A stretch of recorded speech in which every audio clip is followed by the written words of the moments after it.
Hello बच्चों, स्वागत है मेरा यूट्यूब चैनल फिजिक्स वाला फील पर। और फिर से लेकर के आए हैं तुम लोगों के लिए एक नया वीडियो। और पिछला वीडियो में हम बताए थे संवेग, और उस समय भी बता दिए थे जो हम अगला वीडियो में लेकर के आएंगे न्यूटन्स के गति नियम। ठीक है, और हम लोग अब चर्चा करेंगे न्यूटन के गति नियम पर। अब ज़्यादा जो है एक वीडियो में बता दिए हम अपना पूरा इंट्रोडक्शन। अब जो है मस्ती के साथ क्लास जैसे पढ़ता है वैसे पढ़ते रहो, ठीक है, और सपोर्ट करते रहो। ठीक है, चलिए तो हम लोग जो है न्यूटन्स लॉ ऑफ मोशन की चर्चा करते हैं। Newton's law of motion, Hindi होगा न्यूटन के गति नियम। अब देखिए न्यूटन के गति नियम पर हम लोग चर्चा करेंगे। बड़ा 11th में समझो बड़ा इंपॉर्टेंट टॉपिक माना जाता है, क्योंकि आधा 11th न्यूटन्स के गति नियम पर खत्म हो जाता है, शुरू से अंत तक अगर देखा जाए तब। अब इंपॉर्टेंट टॉपिक भी है क्योंकि न्यूटन साहब फिजिक्स के पापा दिए हुए हैं, सब नियम तो समझ ही रहा है, इंपॉर्टेंट होगा ही। अब देखिए न्यूटन्स का गति नियम जो है, न्यूटन साहब गति के संबंध में जो है 3 गो नियम दिए हैं। बारी बारी से हम लोग तीनों नियम को समझेंगे। ठीक है, पहला नियम पिछला वीडियो में हम बोले थे जो न्यूटन साहब जो है चोरबा टाइप का भी आदमी और दिमाग भी है। अब बताते हैं इसके लिए हम काहे बोल दिए थे पीछे।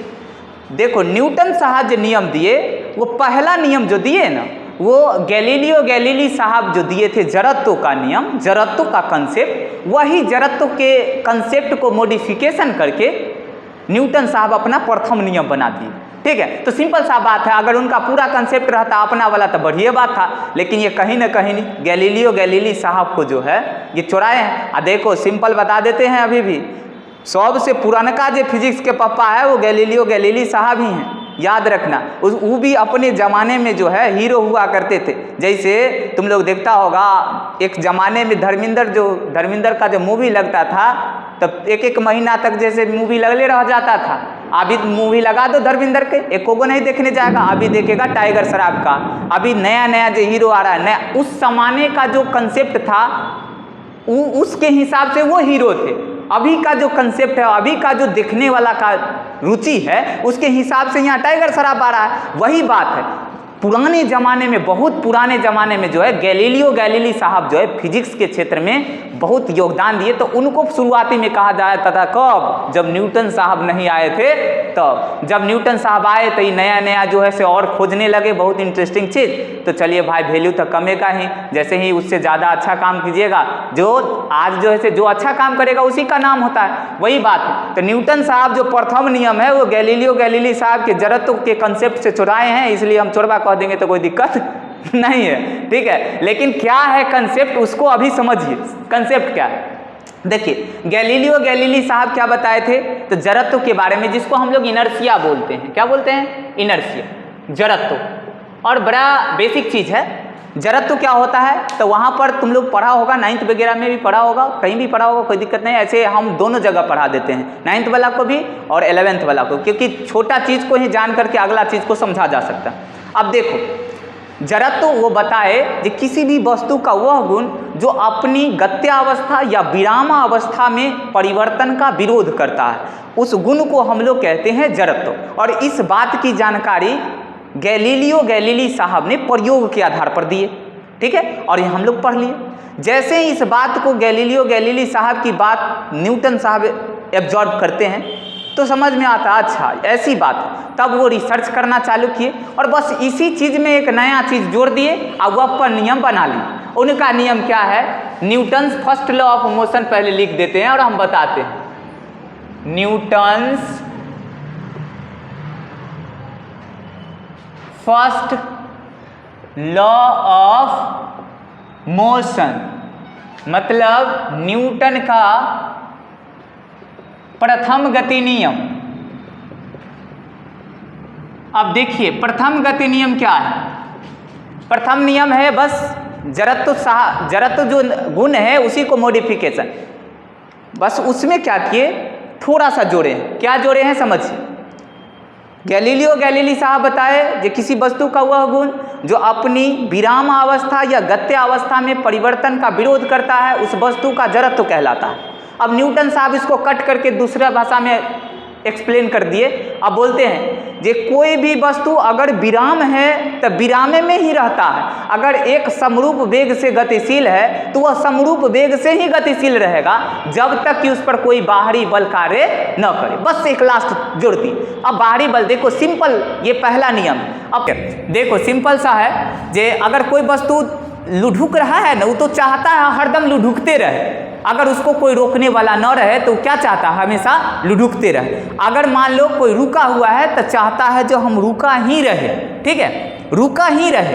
बस अगर जैसे ही हम उसको बाहरी बल अपना हाथ से धक्का दे देते हैं तो बाहरी जो धक्का दे रहे हैं उसी धक्का को ही बल कहते हैं। बल क्या है, एक प्रकार का खिंचाव या धक्का। मतलब किसी को हम खींच रहे हैं तो उसको फिजिक्स में कहते हैं बल लगा रहे हैं, किसी को धक्का दे रहे हैं तो उसको फिजिक्स में कहते हैं बल लगा रहे हैं। बल एक प्रकार का खिंचाव या धक्का। तो कोई भी वस्तु अगर रुका हुआ है तो सीधा सीधा समझो, रुका हुआ है तो वो तब तक नहीं वहाँ पर से खिसकेगा जब तक कि तू अपने से उसको बल नहीं लगाएगा।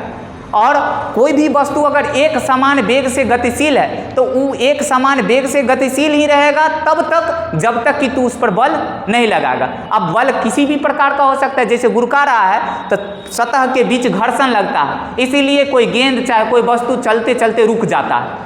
अगर वो घर्षण नहीं रहता तो गुरुकाए तो गुरुकते रह जाता, ठीक है। जैसे कोई वस्तु को अगर ऊपर फेंकते हैं तो वो नीचे नहीं आता, कब, जब ग्रेविटेशन फोर्स नहीं रहता, ग्रेविटेशन फोर्स की वजह से नीचे आ जाता है। वैसे ही न्यूटन साहब पहला नियम दिए सेम कंसेप्ट के हिसाब से, कोई वस्तु अगर विराम में है तो विराम में ही रहेगा और एक समान वेग से अगर गतिशील है तो वह एक समान वेग से गतिशील ही रहेगा जब तक कि उस पर कोई बाहरी बल कार्य न करे। ये पहला नियम आ गया। इसको जड़त्व का नियम भी कहा जाता है। जड़त्व का नियम का है कि ये जड़त्व के कंसेप्ट से आया है। चलिए, ये पहला नियम है। अब दूसरा नियम समझिए।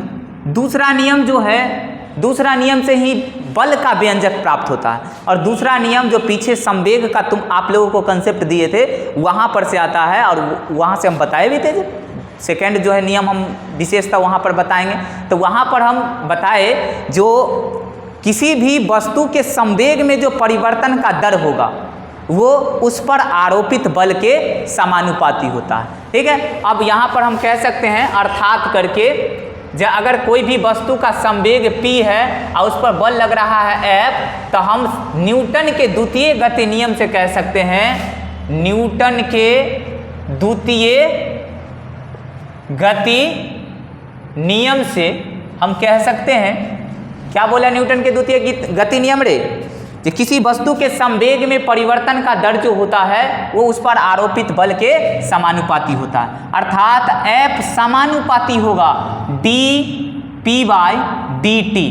देखो बुआ, तुम लोगों को 11th में फिजिक्स स्टार्ट करने से पहले डिफरेंशिएशन पढ़ाए और डिफरेंशिएशन में हम तुमको बताए जो कहीं पर भी डिफरेंशिएशन का यूज किया जाएगा मतलब समझ जाना उसमें परिवर्तन के दर को दिखाया जा रहा है।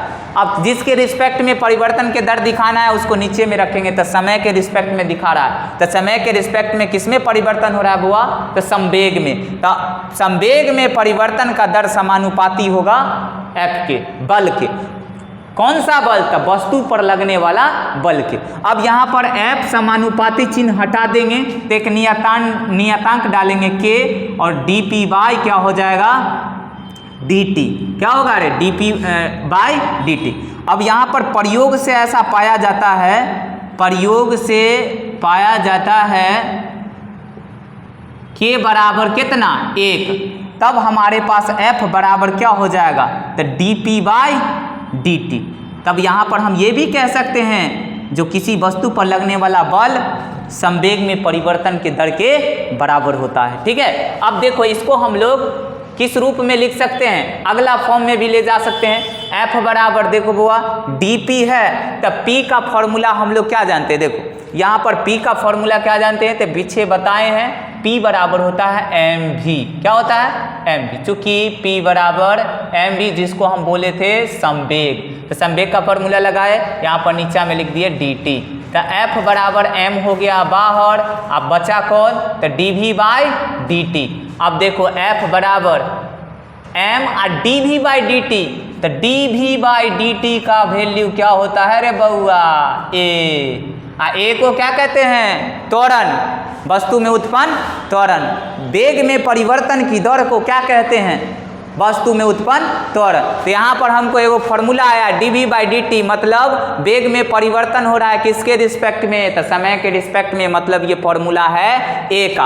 अब यहाँ पर हम लिख सकते हैं इसके जगह पर a, और यही वाला ना फॉर्मूला सब दिन से याद करते आ रहा है, F बराबर ma, मतलब बल बराबर द्रव्यमान गुने त्वरण। अब इसको सदिश रूप में भी लिख सकता है, क्योंकि बल क्या है? सदिश रूप में। बल क्या है रे? सदिश राशि। तब वेक्टर फॉर्म लगा देंगे, ऊपर तीर का चिन्ह लगाएंगे तो सदिश को निरूपित करता है, समझा रखे हैं तुम लोगों को पिछला क्लास में। और m वेक्टर a। तो इस तरह से हम लोग जो है न्यूटन के द्वितीय गति नियम से बल का व्यंजक प्राप्त कर लिए। देखो ये जो अभी व्यंजक प्राप्त किए हैं ना, ये 11th के लेवल से, ठीक है। और 9th लेवल से जो है बड़ा बचवा वाला होता है, इसलिए वो बचवा वाला कंसेप्ट को हम छोड़ दिए। यहाँ वाला बेसिक जो है थोड़ा सा स्टैंडर्ड भी लगा दिए हैं, जो लगना चाहिए हाँ फिजिक्स में जो है यूज किया गया अच्छा कंसेप्ट का। अब देखो ये हम लोग बल का व्यंजक प्राप्त किए किससे? तो न्यूटन के द्वितीय गति नियम से। यहाँ पर हम लोग ये भी बता सकते हैं जो a बराबर क्या होगा? F/m। ये सारे फॉर्मूला का यूज कर सकते हैं, है कि नहीं। और इससे हम ये भी निष्कर्ष निकालते हैं कि अगर जिस वस्तु का एक्सेलरेशन मास ज़्यादा होगा उसमें एक्सेलरेशन क्या होंगे? कम होंगे। और मास कम होगा तो एक्सेलरेशन ज़्यादा होगा।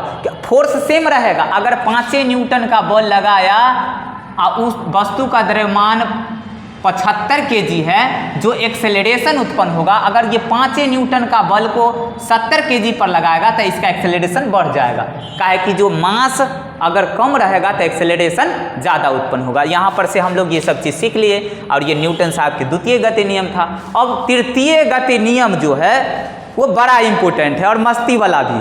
अब देखो न्यूटन के तृतीय गति नियम बड़ा छोटा है और बड़ा धमाका करता है और हर जगह पर यूज करता है। और ये वो ऐसा नियम है जो दैनिक जीवन में भी उपयोग होता है कि नहीं। अब देखो दैनिक जीवन में जब उपयोग होता है तो उसका उदाहरण भी हम देंगे, लेकिन पहले देखो न्यूटन के तृतीय गति नियम क्या होगा। मिटाने थोड़ा सा मिटा देते हैं, 2 नियम तो बता ही दिए हैं। अब जो है न्यूटन के जो है,